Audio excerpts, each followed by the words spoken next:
ہوتے ہیں بہت سے واقعات، لیکن آج کل ہم ایک دیکھ رہے ہیں کہ بعض NGOs مسلمانوں کو خوب لوٹ رہی ہیں، خوب لوٹ رہی ہیں مسلمان. اور میں تو فیگر سن کے بھی حیران ہو رہا ہوں. ابھی کسی نے کہا کہ ایک NGO جو نزاعات کے گھیرے میں ہے اس کے پاس 100 کروڑ سے بھی زیادہ ہیں. حیرت ہے مجھے. جہاں ویڈیو بنائے ڈال دیے کسی نے کہ صاحب بھی ایسا کر رہا ہوں ایسا کر رہا ہوں، بس دے رہے ہیں، لوٹا رہے ہیں، اڑا رہے ہیں. بہرحال اور لوگوں کو بھی ڈرنا چاہیے اللہ سے. امت کا حال بگڑا ہوا ہے. لوگ جب مظفر نگر میں فساد ہوا، مظفر نگر کے فساد کے بعد بھی بعض مولوی نما لوگ تھے، دیکھنے میں مولوی تھے، بڑا چندہ کیا حیدرآباد میں، بنگلور میں. ایسے ہی فلسطین کے نام پر لوگ دھوکہ کھا رہے ہیں بہت. فلسطین کے نام پر بھی دھوکہ کھا رہے ہیں. ہم لوگوں کے پیسے کی ضرورت نہیں ہے وہاں پہ،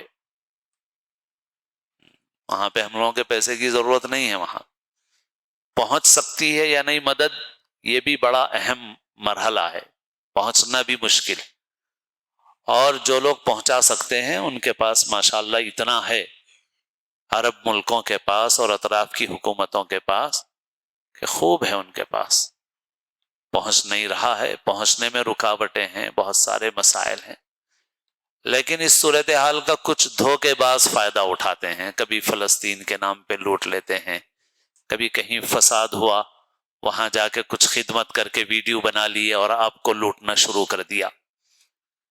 بہرحال کوشش کیجئے کہ آپ لوگ خود کام کریں، کچھ ایک ایک جگہ ایک ایک یونٹ بنائیں، پسماندہ بستیوں میں جائیں.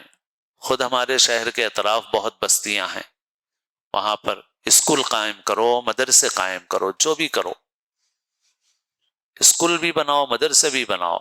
بس مقصد مسلمان بچوں کی تعلیم، ان کے دین اور ایمان کی حفاظت. یہ بھی کرو وہ بھی کرو، سب کام کرو. تو بہرحال میرے دوستو بات لمبی ہو گئی. میں عرض کر رہا تھا کہ اپنے مال کو اچھی جگہ لگانے کے لیے خود بھی تھوڑی فکر کوشش کرو، بالخصوص اپنے رشتہ داروں کی فکر کرو، دور دراز کے لوگوں کی فکر کرو، سال بھر فکر کرو. اس کو بھی اپنی عبادت سمجھو کہ بھائی وہ بھی ہماری عبادت ہے، ہماری ذمہ داری ہے، ہمیں اس میں اپنا وقت لگانا ہے، محنت کرنا ہے. ہمیں یہ نہیں کہ کوئی مانگنے آ گیا اس کو دے دیے، رشتہ داروں میں بھی مانگنے آ گیا اس کو دے دیے. نہیں، جو مانگنے نہیں آتا مگر پریشان ہے اس کو معلوم کرو، اس کی خدمت کرو، اس کی عزت نفس کا خیال رکھتے ہوئے، شرمندگی سے بچاتے ہوئے کرو.